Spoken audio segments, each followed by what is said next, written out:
Estamos novamente às voltas com aquilo que se pode chamar de, aspas, jeito PT de governar, fecho aspas. Teremos que votar o projeto de lei que autoriza o governo a alterar o cálculo do superávit primário proposto para 2014.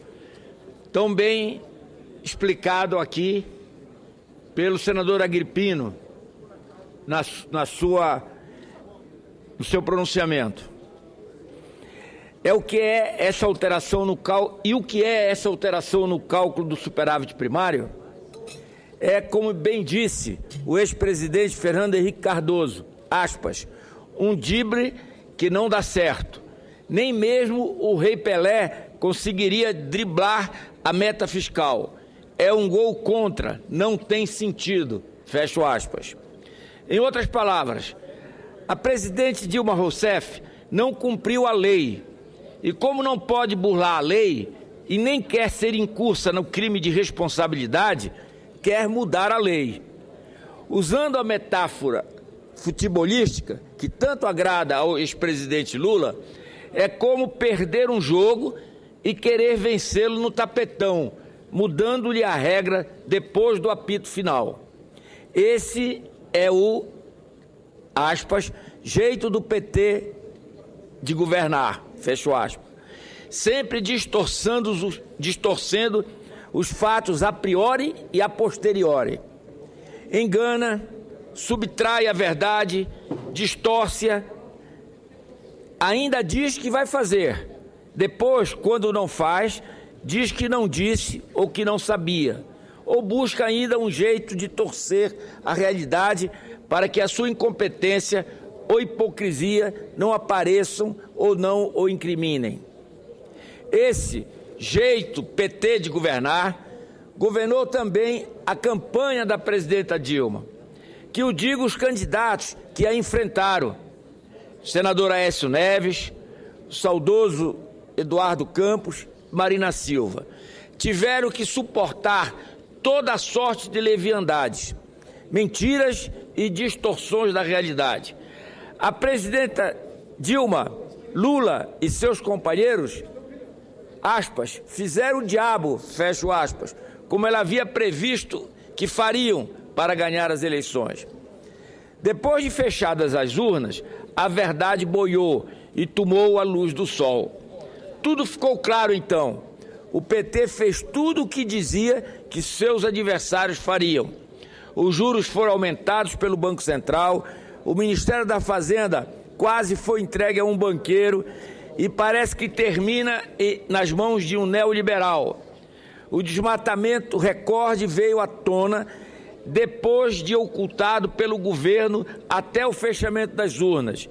E o ex-atual ministro da Fazenda, Guido Mantega, demitido desde a campanha, anunciou a revisão de benefícios da Previdência, coisa impensável de dizer durante a campanha eleitoral.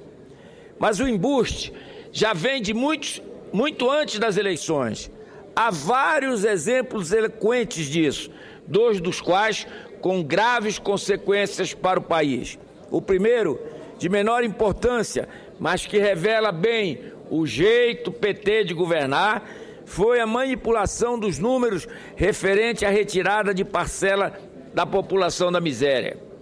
Em pronunciamento em cadeia de rádio e televisão sobre a Copa do Mundo, no ano passado, a presidente Dilma disse que em uma década foram retirados, aspas, 36 milhões de brasileiros da miséria, fecho aspas. Dias depois, a Folha de São Paulo informou que estudo publicado pelo IPEA, Instituto de Pesquisa Econômica Aplicada, órgão do próprio governo, apontava que de 2002 a 2012 o número de miseráveis ou extremamente pobres havia caído de 14,9 milhões para 6,5 milhões. Uma redução, senador Renan, de apenas 8,4 milhões e não de 36 milhões, como disse a presidente. Mas isso não teve a menor importância para o Planalto. Houve uma resposta e ficou por isso mesmo. O importante é que o número fosse grande. vistoso e bom para enganar os eleitores, o que já estava feito. Outro exemplo do estelionato eleitoral que se ampara no jeito PT de governar e o complementa foi a edição da medida provisória 579 de 2012. A presidenta Dilma foi à televisão, em rede nacional, para anunciar uma redução de 20% das tarifas de energia elétrica. Decisão tomada por puro cálculo eleitoral, como manda a cartilha do populismo petista, e sem consulta prévia a nenhum dos interessados. A medida provisória quebrou as pernas da Eletrobras e quase quebra várias empresas privadas do setor elétrico brasileiro. Ainda assim, as tarifas subiram astronomicamente este ano e continuarão a subir ainda mais em 2015. Além disso, há um rombo ainda mal estimado de algo em torno de 60 bilhões de reais a serem pagos pelo consumidor de energia elétrica ou pelo contribuinte, caso a conta seja pendurada no Tesouro. O governo teve que socorrer as distribuidoras privadas de energia elétrica ou elas quebrariam. A presidenta Dilma parece não conhecer a máxima do conselheiro Acácio. Aspas, as consequências virão depois, fecho aspas, e vai fazendo seus estragos. Outro exemplo ainda mais grave, pois importa crime de responsabilidade, é a denúncia trazida pela revista Veja, neste final de semana passado, sobre o caso do Petrolão, entre aspas. A revista revela mensagem do delator premiado do caso, Paulo Roberto Costa, ex-diretor da Petrobras, enviada diretamente à presidenta Dilma, quando esta era chefe da Casa Civil, em evidente e inexplicável quebra de hierarquia, para alertar sobre a ação do TCU contra irregularidades na refinaria Abreu e Lima e outras obras e sugerir a ação política do governo contra a investigação do tribunal. Para resumir a história, segundo a revista, a presidenta Dilma encaminhou o assunto à CGU para as providências cabíveis. Determinou que o grupo de acompanhamento do PAC examinasse o assunto junto com a Petrobras e o Ministério das Minas e Energia, e que participasse de reunião com representantes do TCU, da Comissão Mista de Orçamento do Congresso, da Petrobras e do Ministério de Minas e Energia. Mas quando finalmente o Congresso decidiu suspender as verbas para a obra da refina Abreu e Lima no orçamento de 2010, atendendo às recomendações do Tribunal de Contas, o presidente Lula, numa atitude inédita em matéria orçamentária, usou seu poder de veto para invalidar o trabalho do Tribunal de Contas da União e passar por cima da decisão do Congresso Nacional.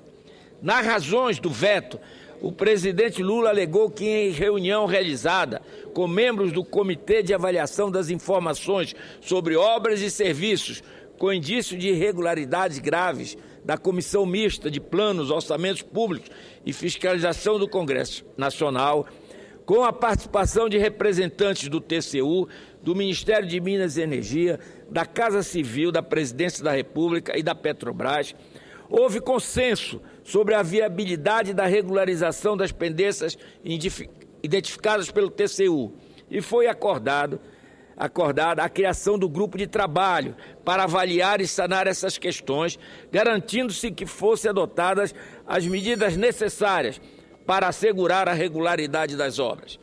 Seja como for, se já naquela época isso parecia um grande absurdo, hoje, à luz do pouco que já se sabe sobre o maior escândalo de corrupção da história do país envolvendo a refinaria Abreu e Lima, pode-se suspeitar, sem leviandade, de crime de responsabilidade da presidenta Dilma e do ex-presidente Lula, por ação ou por omissão, não impediram que irregularidades acontecessem numa obra que, hoje se sabe, irrigava bolsos e caixas de campanha.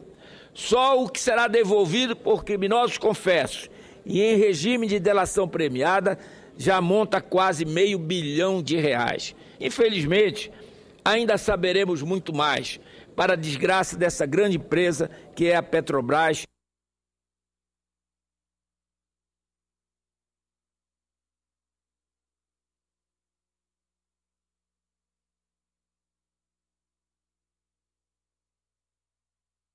Com a palavra, Já concluo, presidente.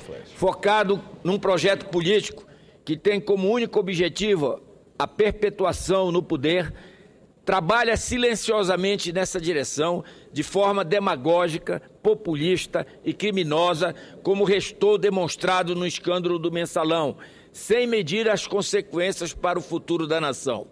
O resultado é desastroso. As duas maiores estatais do país estão em situação crítica. A Eletrobras, com suas ações negociadas abaixo do valor patrimonial, teve prejuízo de 2,7 bilhões de reais só no terceiro trimestre deste ano, o que já inviabiliza a remuneração mínima de 6% prometida aos acionistas. A Petrobras, investigada aqui e no exterior, foi a empresa que mais perdeu o valor de mercado no governo de Dilma Rousseff.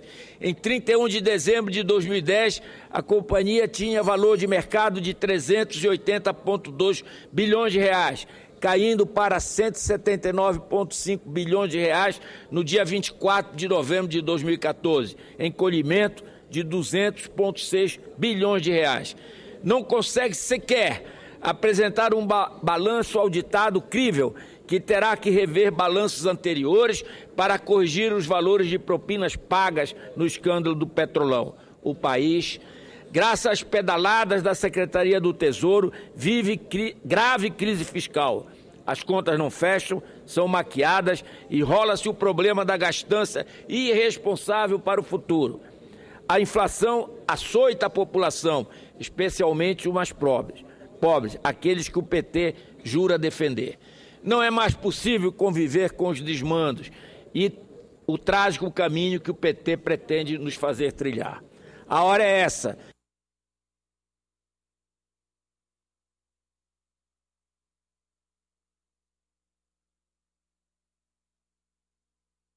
Precisamos todos trabalhar muito para cobrar responsabilidades e colocar o país no caminho certo da decência e do progresso. Muito obrigado, senhor presidente.